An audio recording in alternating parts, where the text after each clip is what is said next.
Hi అండి. Welcome to my channel. ఈరోజు video వచ్చేసి బోట్ నెక్ బ్లౌజ్ డిజైన్‌ని కటింగ్ అండ్ స్టిచ్చింగ్ ఏ విధంగా చేయాలో చూపిస్తాను. దీనికి సంబంధించిన మెజర్‌మెంట్స్ అన్నీ కూడా స్క్రీన్‌లో అయితే మెన్షన్ చేసేస్తున్నాను. ఇక్కడ నేను బ్యాక్ నెక్‌ని అలానే లైనింగ్ క్లాత్‌ని కలిపి స్టిచ్చింగ్ చేశానండి. ఈ బ్యాక్ నెక్ అయితే నేను క్యాన్వాస్ పేపర్‌ని అయితే కలిపి స్టిచ్చింగ్ చేయలేదు. డైరెక్ట్‌గా సిల్క్ క్లాత్‌ని అలానే లైనింగ్ క్లాత్‌ని స్టిచ్ చేశాను. ఇక్కడ వచ్చేసి క్యాన్వాస్ పేపర్ తీసుకొని నెక్ డిజైన్ అయితే డ్రా చేసుకోవాల్సి ఉంటుంది. ఇది బోట్ నెక్ కదా! బోట్ నెక్ కోసం అని చెప్పేసి ఫస్ట్ ఈ విధంగా మార్క్ చేసేసాను. ఇప్పుడు ఈ క్యాన్వాస్ పేపర్‌ని ఒక బాక్స్ లాగా లైన్‌ని మార్కింగ్ చేసుకొని, ఈ బాక్స్‌లో అయితే బోట్ నెక్‌ని అలాగే రౌండ్ నెక్‌ని డ్రా చేసుకోవాల్సి ఉంటుంది. ఈ రౌండ్ కోసం అని చెప్పేసి నేను ఇక్కడ ఒక ప్లేట్ తీసుకొని, ప్లేట్ వెడల్పులో అయితే రౌండ్‌ని మార్కింగ్ చేసేసుకున్నాను. అలానే క్యాన్వాస్ పేపర్ చుట్టూ ఒక 1 ఇంచ్ అయితే ఈ విధంగా మార్కింగ్ చేసుకొని కటింగ్ చేసుకోవాలనమాట.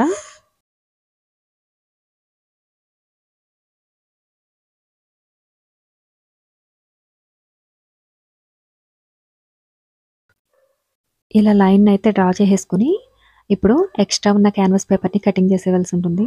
ఈ ఎక్స్ట్రా ఉన్న క్యాన్వాస్ పేపర్‌ని కటింగ్ చేసేసిన తర్వాత ఇప్పుడు ఇప్పుడు లైనింగ్ క్లాత్‌ని, క్యాన్వాస్ పేపర్‌ని కూడా ఐరన్ చేయాలి. ఈ క్యాన్వాస్ పేపర్‌కి వన్ సైడ్ అయితే షైనింగ్ ఉంటుంది. షైనింగ్ ఉన్న వైపు లైనింగ్ క్లాత్ ఉంచేసి ఐరన్ చేసుకోవాలి. ఇలా ఐరన్ చేసేసుకున్న తర్వాత ఇక్కడ నేను మెయిన్ ఫ్యాబ్రిక్‌ని అలానే లైనింగ్ క్లాత్‌ని, క్యాన్వాస్ పేపర్‌ని మూడింటిని కలిపి కూడా స్టిచ్చింగ్ చేస్తున్నాను. ఎందుకంటే క్యాన్వాస్ పేపర్ కొంచెం వైట్ కలర్‌లో ఉంటుంది కదా! అందుకు మనకి యెల్లో కలర్ మీద వైట్ కలర్ క్లియర్‌గా కనిపిస్తుందని మిడిల్‌లో లైనింగ్ క్లాత్ ఉంచేసి మళ్ళీ దాని పైన నేను మెయిన్ ఫ్యాబ్రిక్‌ని అయితే స్టిచ్చింగ్ చేస్తున్నాననమాట. అలానే క్లాత్ కూడా వచ్చేసి ఇది జార్జెట్ క్లాతు. జార్జెట్ క్లాత్ మనకి చాలా సిల్కీగా ఉంటుంది కదా! అందు గురించి థిక్‌నెస్ కోసం అని చెప్పేసి లైనింగ్ క్లాత్‌ని కూడా యాడ్ చేసుకున్నాను. సిల్క్ గాని, జార్జెట్ క్లాత్‌ని గాని స్టిచ్చింగ్ చేసేటప్పుడు కంపల్సరీగా లైనింగ్ క్లాత్, సిల్క్ అలానే మన ఈ క్యాన్వాస్ పేపర్‌ని కూడా కలిపి స్టిచ్చింగ్ చేయాలి. థిక్‌నెస్ కోసం అలానే కొంచెం కలర్ కాంబినేషన్ అనేది చేంజ్ అయిపోకుండా ఉండడం కోసం కూడా ఈ విధంగా అయితే మూడింటిని కలిపి స్టిచ్చింగ్ చేసుకోవాలి. ఇలా కంప్లీట్‌గా నెక్ చుట్టూ స్టిచ్చింగ్ చేసిన తర్వాత ఎక్స్ట్రా ఉన్న ఫ్యాబ్రిక్ అయితే కటింగ్ చేసేసుకోవాలి. ఇలా కటింగ్ చేసిన తర్వాత ఇప్పుడు దీన్ని మిడిల్‌లోకి ఫోల్డింగ్ చేసి చిన్నగా కటింగ్ చేశాను. బ్యాక్ సైడ్ కూడా బ్యాక్ పార్ట్ కూడా చిన్నగా కటింగ్ చేసి ఇప్పుడు ఈ 2 కూడా కదిలిపోకుండా ఉండడం కోసం అని చెప్పేసి మిడిల్‌లో లూజ్‌గా ఒక స్టిచ్చింగ్ అయితే వేసుకున్నాను. ఇప్పుడు నెక్ చుట్టూ కూడా నార్మల్‌గా మనం ఏ విధంగా అయితే స్టిచ్చింగ్ చేస్తామో అలా స్టిచ్ చేసేసుకోవాలి. ఇలా కంప్లీట్‌గా నెక్ చుట్టూ స్టిచ్ చేసిన తర్వాత నెక్ మిడిల్‌లో ఉన్న క్లాత్‌ని కటింగ్ చేసేసుకొని దీన్ని ఒకసారి ఐరన్ చేసుకుంటే మీకు స్టిచ్చింగ్ చేసుకోవడానికి ఈజీగా ఉంటుంది.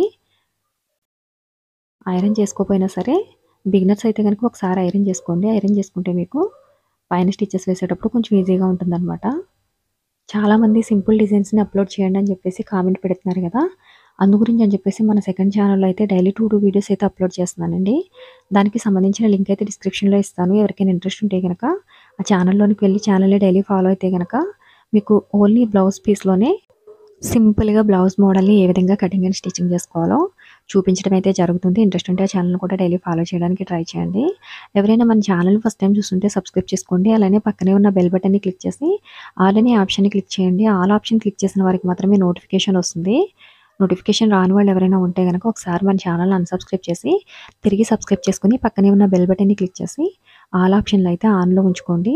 ఇక్కడొచ్చేసి క్లాత్ మొత్తము కూడా కార్నర్‌లో ఉన్న క్లాత్ మొత్తము కూడా ఒక నీడిల్ తీసుకొని ఈ విధంగా అయితే క్లాత్ మొత్తము కూడా ఈ విధంగా బయటికి తీసేసుకొని ఒకసారి ఐరన్ చేసుకోవాలి. ఐరన్ చేస్తే బిగినర్స్‌కైతే ఇంక ఈజీగా స్టిచ్చింగ్ చేయడానికి అవుతుందనమాట. ఎందుకంటే మనం ఇక్కడ 3 క్లాత్స్‌ని అయితే యూజ్ చేసాం కదా! క్యాన్వాస్ పేపర్‌ని, మెయిన్ ఫ్యాబ్రిక్‌ని, లైనింగ్ క్లాత్‌ని ఐరన్ చేస్తే మనకి క్లాత్ క్లియర్‌గా చక్కగా స్టిచ్చింగ్ చేసుకోవడానికి బావుంటుంది. అందు గురించి అని చెప్పేసి ఐరన్ చేసుకొని స్టిచ్చింగ్ చేసుకోమని చెప్తున్నాను. మన ఛానెల్‌లో అయితే maximum heavy model blouse designs stitching చేయమని చెప్పేసి అడుగుతున్నారు కదా! అందుకని డైలీ హెవీ మోడల్ డిజైన్స్‌ని స్టిచ్చింగ్ చేస్తున్నాను. కొంచెం డిఫరెంట్‌గా ఉన్న డిజైన్స్‌ని స్టిచ్చింగ్ చేసుకోవాలనుకుంటే గనక మన ఛానెల్‌ని డైలీ ఫాలో చేయడానికి ట్రై చేయండి. ఇది కొంచెం హెవీగానే ఉంటుంది డిజైను.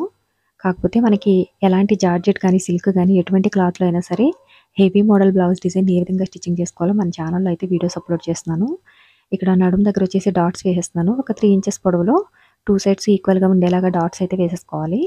ఇలా వేసేసుకున్న తర్వాత ఇప్పుడొచ్చేసి ఇక్కడ నేను ఫ్లవర్ కోసం అని చెప్పేసి 3 ఇంచెస్ విడ్త్‌లోను అలానే 1 మీటర్ పొడవులో అయితే క్లాత్‌ని స్క్రీన్‌లో చూపించిన విధంగా ఒక 1 ½ ఇంచు గ్యాప్‌లో స్టిచెస్ వేసేసుకోవాలి. ఇప్పుడు ఈ క్లాత్‌ని అయితే అవతల వైపుకి ఫోల్డింగ్ చేసేసుకొని ఒకసారి ఐరన్ చేసుకోవాలనమాట. ఐరన్ చేసుకున్న తర్వాత ఒక 4 ఇంచెస్ పొడవులో ఈ క్లాత్ని అయితే కటింగ్ చేసుకోవాలన్నమాట. అంటే మనకి ఒక్క ఫ్లవర్కి వచ్చేసి 4 ఇంచెస్ అయితే క్లాత్ అవసరం అవుతుందన్నమాట. 4 ఇంచెస్ పొడవులో క్లాత్ని ఈ విధంగా అయితే కటింగ్ చేసుకోవాలి. అన్ని ఫ్లవర్స్ ఈక్వల్గా రావాలి కనుక ఈ పీసెస్ అన్నీ ఈక్వల్గా కటింగ్ చేసుకుని ఫ్లవర్ని అయితే స్టిచ్చింగ్ చేసుకోవాలి.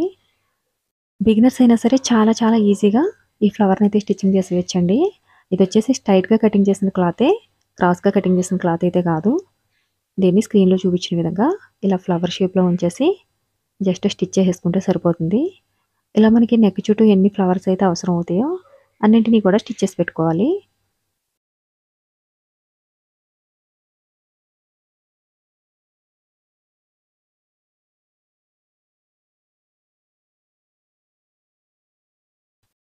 ఈ ఫ్లవర్స్ అన్నీ కూడా నెక్ స్టార్టింగ్ నుంచి కాకుండా మనకి రౌండ్ ఎక్కడైతే స్టార్ట్ అవుతుందో ఆ రౌండ్ దగ్గర నుంచి అయితే ఈ ఫ్లవర్స్ అన్నింటినీ స్టిచ్ చేసుకుంటూ రావాలి.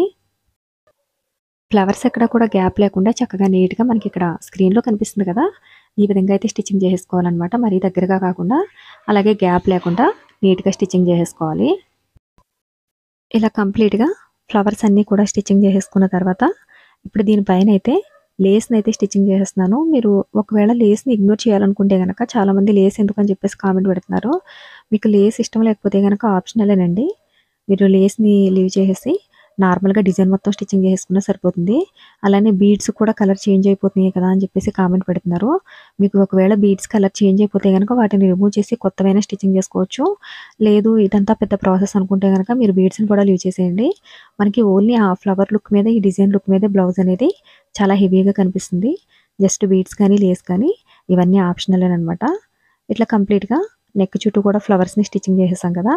ఇక్కడ నేనైతే కొంచెం స్మాల్ సైజ్లో ఉన్న లేస్ని తీసుకుని స్టిచ్చింగ్ చేసేయాలనుకుంటున్నాను. అలానే నెక్ మిడిల్లో డోరీ థ్రెడ్ డిజైన్ కోసం అని చెప్పేసి ఒక 1.5 ఇంచు వెడల్పులో స్ట్రైట్గా కటింగ్ చేసిన క్లాత్ని అయితే తీసుకుని స్క్రీన్లో చూపించిన విధంగా స్టిచ్ చేసేసుకుని 1.5 ఇంచు పొడవులో పీసెస్ని అయితే కటింగ్ చేసేసుకున్నాను. మనకి జస్ట్ డోరీ థ్రెడ్ పట్టడానికి మాత్రమే నేను ఇక్కడ చిన్న చిన్న పీసెస్గా స్క్రీన్లో చూపించిన విధంగా స్టిచ్ చేసుకోవాల్సి ఉంటుందన్నమాట. మనకి ఒక్కొక్క పీస్కి వచ్చేసి ఒక 1/4 ఇంచ్ కానీ ఒక 1/2 ఇంచ్ కానీ గ్యాప్ ఉంచుకుంటే సరిపోతుంది. నేనైతే ఒక 1/2 ఇంచ్ అయితే ఇచ్చేస్తున్నాను. మీరు కావాలనుకుంటే ఈ డిజైన్ కొంచెం దగ్గరగా ఉండాలనుకుంటే ఒక 1/4 ఇంచ్ గ్యాప్ ఇచ్చేసి నెక్ చుట్టూ కూడా స్టిచ్చింగ్ చేసేసుకోండి. కంప్లీట్గా ఈ పీసెస్ అన్నీ కూడా స్టిచ్చింగ్ చేసేసిన తర్వాత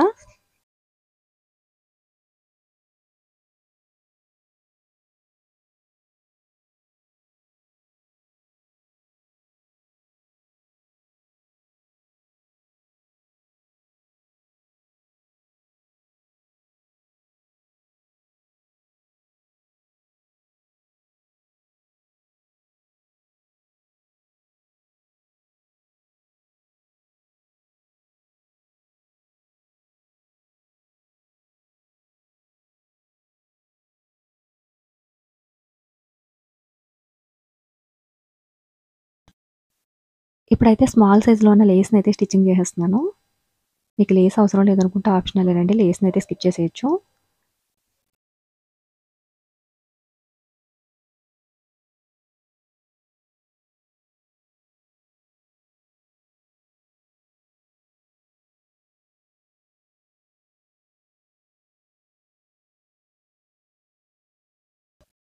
ఇలానే లేస్ని అయితే 2 సైడ్స్ స్టిచ్చింగ్ చేస్తున్నాను అనమాట. మనకి స్మాల్ లేస్ కనుక ఒకసారి స్టిచ్ చేస్తే సరిపోద్ది, డబుల్ స్టిచ్ అయితే అవసరం లేదు.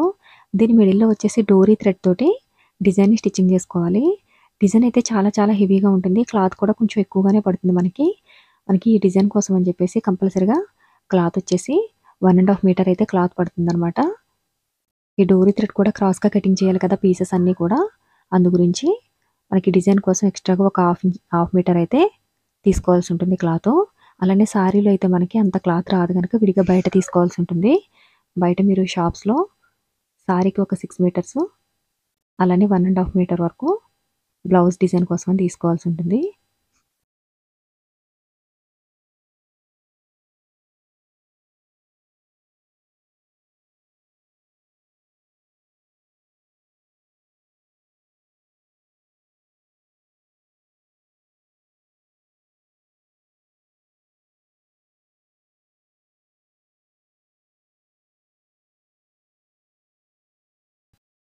ఇలా మొత్తం కంప్లీట్గా నెక్ చుట్టూ కూడా మనకి మీడియం సైజులో ఉన్న బీడ్స్ పట్టేలాగా, మీడియం సైజ్ కానీ కొంచెం బిగ్ సైజులో కానీ ఉన్న బీడ్స్ పట్టేలాగా అయితే రౌండ్‌గా స్టిచ్చింగ్ చేసేసుకోవాలి. మొత్తం నెక్ చుట్టూ కూడా ఈ బీడ్స్‌ని స్టిచ్చింగ్ చేసేసిన తర్వాత మనకి ఫ్లవర్ డిజైన్ మిడిల్‌లో ఒక పెద్ద బీడ్‌ని స్టిచ్చింగ్ చేసేసి చుట్టూ కూడా స్మాల్ సైజ్‌లో ఉన్న 7 బీడ్స్ అయితే పట్టాయి నాకు. అంటే మనకి ఫ్లవర్ షేపు హాఫ్‌లో ఏ విధంగా అయితే సగానికి స్టిచ్చింగ్ చేసిన విధంగా అయితే ఉంటుందనమాట. ఇక్కడ ఒక పెద్ద సైజ్ బీడ్స్‌ని తీసుకొని దాని చుట్టూ కూడా చిన్న బీడ్స్‌ని అయితే స్టిచ్చింగ్ చేశాను. ఇవి వచ్చేసి 7 బీడ్స్ అయితే పట్టాయి. మనకి కంప్లీట్‌గా నెక్ చుట్టూ కూడా ఇదే విధంగా మొత్తం స్టిచ్చింగ్ చేసేసుకోవాలి. స్టిచ్చింగ్ కంప్లీట్ అయిన తర్వాత ఈ డోరీ డిజైన్ కోసం అని చెప్పేసి నార్మల్‌గా రెడీమేడ్ డోరీ ఉంటుంది కదా! ఆ రెడీమేడ్ డోరీ థ్రెడ్ తీసేసుకొని చివర హ్యాంగింగ్స్ అయితే స్టిచ్చింగ్ చేసేసుకున్నాను. వీడియో నచ్చితే గనుక లైక్ చేయడం మర్చిపోకండి. లైక్ చేయడం వల్ల మరిన్ని ఇంట్రెస్టింగ్ వీడియోలు అప్లోడ్ చేయడానికి సపోర్ట్ చేసినట్టుగా ఉంటుంది. అలానే మన ఛానల్ ఎవరైనా ఫస్ట్ టైమ్ చూస్తుంటే సబ్స్క్రైబ్ చేసుకోండి. Thanks for watching.